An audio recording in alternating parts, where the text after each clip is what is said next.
नमस्कार दोस्तों, आशा करता हूँ आप सभी अच्छे होंगे, अपना ख्याल रख रहे होंगे। आज हम लोग रीजनिंग के कुछ इंपॉर्टेंट क्वेश्चन देखने वाले हैं।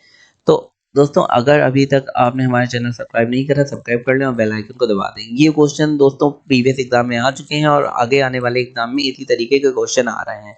तो ये काफ़ी इंपॉर्टेंट होने वाला है दोस्तों। मोटिवेशन के लिए हमारा चैनल सब्सक्राइब करें जिससे आपको और अच्छा कंटेंट मिल सके। तो हमारा पहला क्वेश्चन कह रहा है कि इसकी आकृति को आपको बताना है कि मिरर मतलब शीशे में ऐसी कैसी आकृति बनेगी। तो एक मान लीजिए यहाँ पे मिरर है और अगर इसे हम लोग आकृति बनाते हैं तो ये जो एरो का साइन दिख रहा है ये आकृति में ऐसा हो जाएगा। बनाता हूँ, मैं आपको एरो ही दिखा देता हूँ। ये पहले आकृति बन गई और ये हमारा बन गया एरो। तो ये इधर साइड में एरो बन जाएगा। ये जो ऊपर है ये वैसे का वैसा ही रहेगा और ये जो कलर है ये कलर इधर की जगह इधर आ जाएगा। ठीक है, इतना आपको समझ में आ गया होगा। तो ऐसी कौन सी आकृति बन रही है, नीचे जरा देखिए और मैच करिए।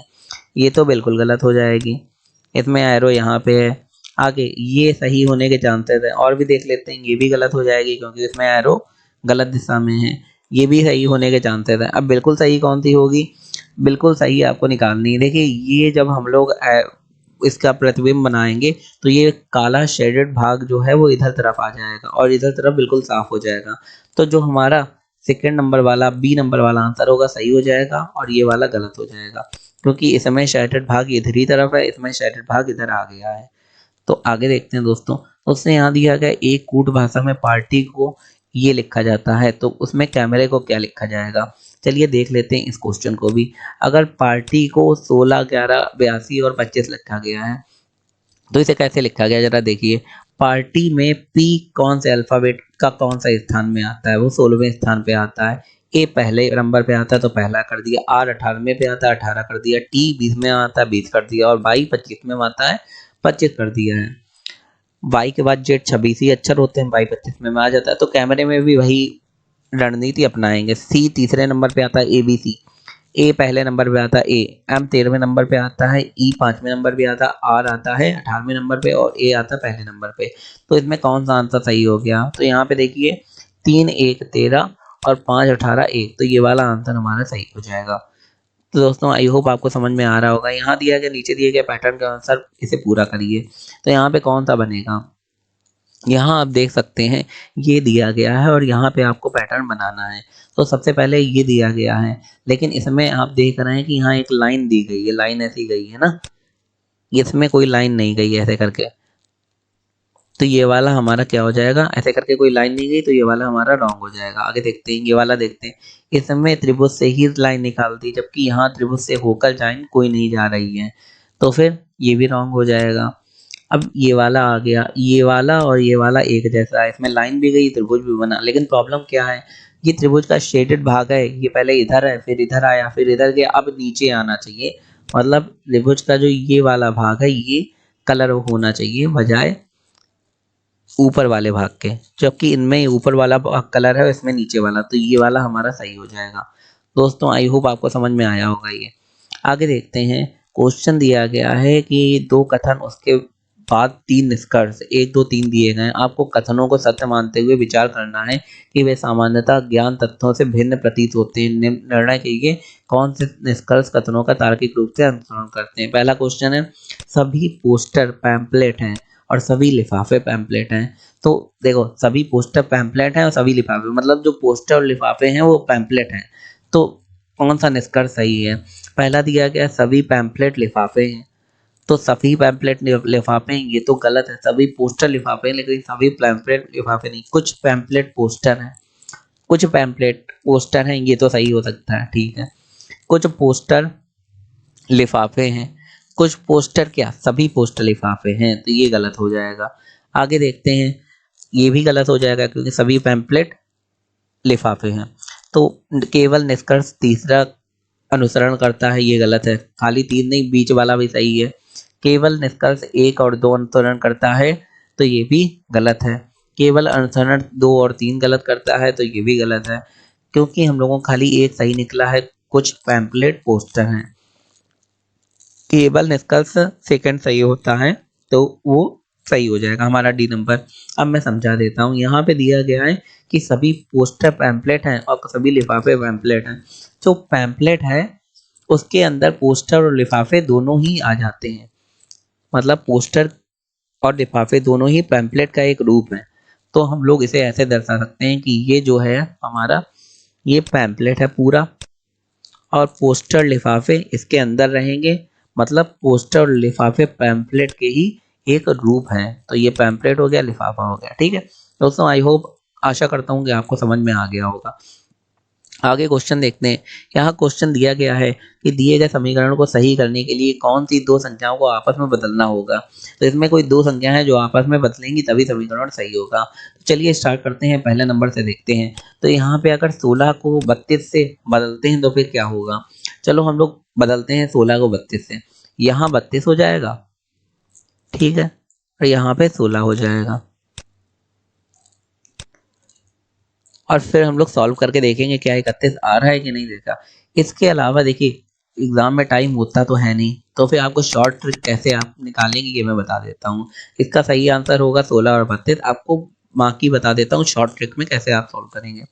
12 और 32 दिया गया है, तो 12 और 32 दिया गया, अगर इन दोनों को हम लोग चेंज कर देते हैं, 32 को यहाँ रख देते हैं और 12 को वहां कर देते हैं, तो आप देखेंगे कि जब पूरा सॉल्व करके यहाँ पे आएगा तो इधर वाला जो संख्या होगी वो इधर वाले संख्या से छोटी होगी। मतलब जब माइनस करेंगे तो आंसर आएगा माइनस में, जो भी आंसर आएगा, जबकि यहाँ पे प्लस में आ रहा है, तो इसकी पॉसिबिलिटी हटा देंगे। आगे 55 को 32 से इन्होंने इंटरचेंज करा है, मतलब बदला है। तो ये कैसे करेंगे, चलो 55 को 32 से बदल देते हैं। अगर 55 को 32 से बदलेंगे कोई फर्क पड़ेगा नहीं, बात वही पड़ेगी, दोनों प्लस ही होंगे होंगे नंबर वही आएगा, तो ये भी पॉसिबिलिटी गलत हो जाएगी क्योंकि अंतर कोई पड़ नहीं रहा। आगे 12 को 16 से बदलते हैं। अगर 12 को 16 से बदलेंगे तो यहाँ पे 12 आ जाएगा और यहाँ पे क्या आ जाएगा, 16 आ जाएगा। चलो करते हैं इसे सॉल्व। 4 तीनों 12, यहाँ 3 आ जाएगा और यहाँ पे 12 आ जाएगा। तो 12 13 14 15 और 12, यहाँ पे 4 चक्कू 4 तीन 12, ठीक है, 12 13 14 15, 15 चक्कू 60 हो जाएगा। यहाँ पे सिंपल सी बात है, इन दोनों को ऐड करेंगे तो 60 से बड़ा नंबर आएगा और जो आंसर आएगा वो माइनस में आएगा, तो ये भी पॉसिबिलिटी नहीं होगी। तो फिर सही हमारा कौन सा हो गया कि 16 को अगर 32 से बदलेंगे तो सही आंसर हमारा आ जाएगा। तो दोस्तों ये है शॉर्ट ट्रिक, आपको पूरा सॉल्व करने का ना टाइम मिलेगा ना जरूरत है। आगे देखते हैं। ये क्वेश्चन दिया गया है कि नीचे दिए गए समीकरण में चिन्हों को आपस में बदलना है, तो कौन से चिन्ह आपस में आप बदलेंगे तो आपका आंसर हो जाएगा। तो इसका भी आंसर सबसे पहले मैं बता देता हूँ कि भाग और डिवाइड को अगर हम लोग बदल देते हैं आंसर आ जाएगा। अब देखते हैं कैसे बदलते हैं। तो सबसे पहले ए वाला देखते हैं। अगर भाग को प्लस से बदल देते हैं तो सपोज करो प्लस की जगह हम लोग भाग कर देते हैं, ठीक है, और भाग की जगह क्या कर देते हैं हम लोग, प्लस कर देते हैं।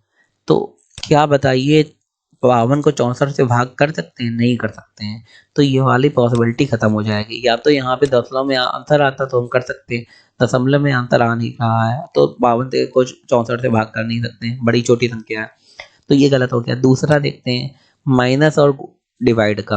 माइनस और डिवाइड को अगर हम लोग इंटरचेंज कर देते हैं तो फिर क्या आंसर आ जाता है। तो यहाँ पे जरा डिवाइड कर दीजिए। चलो ये सही हो गया कि यहाँ पे डिवाइड कर दिया और यहाँ पे हम लोगों ने माइनस कर दिया। तो चला देखते हैं, अगर यहाँ पे डिवाइड कर देते हैं तो 16 चक्कू 64 आ जाएगा और 52 में 64 का गुणा करेंगे तो फिर हमारा आ जाएगा 56, ठीक है। और यहाँ पे क्योंकि माइनस कर दिया था तो यहाँ पे जब पहले गुणा होगा फिर माइनस करेंगे तो फिर जो भी आंसर आएगा इधर वाली एरिया से बड़ा होगा, तो आंसर आना चाहिए माइनस का, तो वो भी पॉसिबिलिटी गलत हो जाएगी। दो पॉसिबिलिटी हम लोगों की गलत हो चुकी हैं। और अगर प्लस को गुणा कर दें और गुणा की जगह प्लस कर दें तो यहाँ पे देखिए, आप अगर प्लस को गुणा करते हैं और गुणा की जगह प्लस कर देते हैं तो यहाँ पे अगर प्लस की जगह गुणा कर देते हैं तो नंबर बहुत बड़ा आएगा, तो कभी आंसर यहाँ पे माइनस के बाद 20 आ नहीं सकता। तो सही आंसर क्या हो जाएगा हमारा, डिवाइड और गुणा का चेंज इंटरचेंज। दोस्तों आई होप आपको समझ में आ रहा होगा। शॉर्ट ट्रिक मैं बता रहा हूँ, इतना आपके पास भी एग्जाम में टाइम नहीं होगा कि आप पूरा कर पाए। आगे देखते हैं क्वेश्चन। उस विकल्प का चयन करें जिसका तीसरे अक्षर समूह के साथ वही संबंध है जो दूसरे अक्षर समूह का पहले के साथ संबंध है। तो चलिए देखते हैं कैसे इसे सॉल्व करते हैं। तो यहाँ पे देखिए के एस जे MUL और RCU दिया गया है, तो इसे कैसे सॉल्व करेंगे। तो सबसे पहले हम लोग देखेंगे K और M में हम लोग अंतर देखेंगे। तो I के बाद क्या आता है, IJKLM, मतलब दो का अंतर है, इन दोनों में दो का अंतर है। तो अभी मैं आपको करके भी दिखा रहा हूँ कि इन दोनों में दो का अंतर रहेगा। 5R तो ST, यहाँ पे जो दो का अंतर रहेगा और यहाँ पे T आएगा। STU, यहाँ पे भी दो का अंतर है, तो यहाँ पे भी CDE। RSTU, दो का अंतर है ना, तो CDEF, यहाँ पे F आ जाएगा। दोस्तों आई होप आपको समझ में आ रहा होगा। अब बताइए, यहाँ पे E आ जाएगा, सॉरी, C के बाद D के बाद E आता है। तो बताइए यहाँ पे कौन सा सही हो जाएगा। अच्छा, दो में आ रहा है E, तो और थोड़ा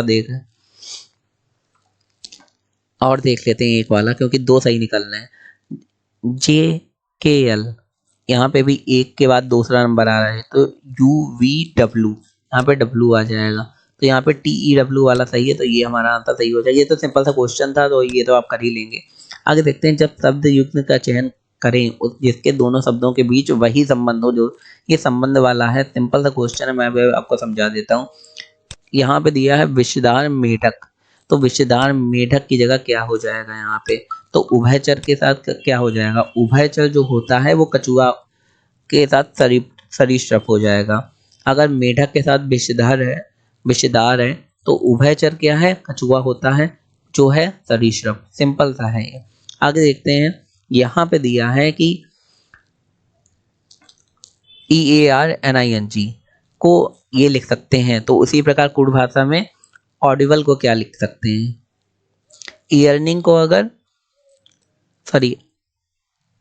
अर्निंग को अगर ये लिख सकते हैं, तो ऑडिबल को क्या लिख सकते हैं। तो जरा देख लेते हैं हम लोग, सिंपल से कैसे लिखा गया ये देख लेते हैं हम लोग। चलिए यहाँ पे स्टार्ट करते हैं। सबसे पहले हम लोगों ने क्या करा है कि उल्टा कर रहे हैं ये यहाँ पे। तो जैसे R के बाद क्या आता है, पहले मुझे बताइए A के बाद क्या आता है। A के बाद B आता है, B यहाँ पे लिख दिया। R के बाद S आता है, यस इधर लिख दिया। E के बाद F आता है, F इधर लिख दिया। तो आप समझ रहे हैं कैसे ये जा रहा है, ये ऐसे जा रहा है और फिर ऐसे जा रहा है। मतलब इसका जो यहाँ पे वर्ड है उसका एक प्लस करके यहाँ लिख दे रहे हैं, जो यहाँ पे अल्फाबेट है उसका एक प्लस करके यहाँ लिख दे रहे हैं, जो यहाँ पे अल्फाबेट है उसका एक प्लस करके यहाँ लिख दे रहे हैं। ऐसे आ रहा है। तो यहाँ पे भी देखते हैं ऑडिबल लिखा है, तो मैं समझा देता हूँ आपको कैसे यहाँ पे आएगा। भाई A का एक प्लस करो, आंसर आएगा B। D का एक प्लस करो, आंसर आएगा B। E और U का एक प्लस करो, आंसर आएगा B। तो ये इस टाइप में कर रहे हैं। तो यहाँ पे EVV आ जाएगा। I का एक प्लस करो, J आ जाएगा। देखो यहाँ पे तीन तीन के एक, तीन ये हो गए स्टार्टिंग वाले और तीन ये हो गए, तो बीच में I बचा, तो I का एक प्लस करके J यहीं पे लिख दिया जाएगा। अब B का एक प्लस करो, C आ रहा है, E का एक प्लस करो, F आ रहा है, और L का एक प्लस करो, M आ रहा है। तो भी यहाँ पे आ जाएगा EVBJFMC, ये पहला वाला हमारा सही हो जाएगा। दोस्तों अगर आपको हमारा वीडियो ये अच्छा लगा हो, आपने लास्ट तक देखा हो, तो हमारे चैनल को लाइक शेयर सब्सक्राइब जरूर कर दें। आपका मोटिवेशन ही हमें और अच्छी वीडियो बनाने में मदद करेगा। धन्यवाद।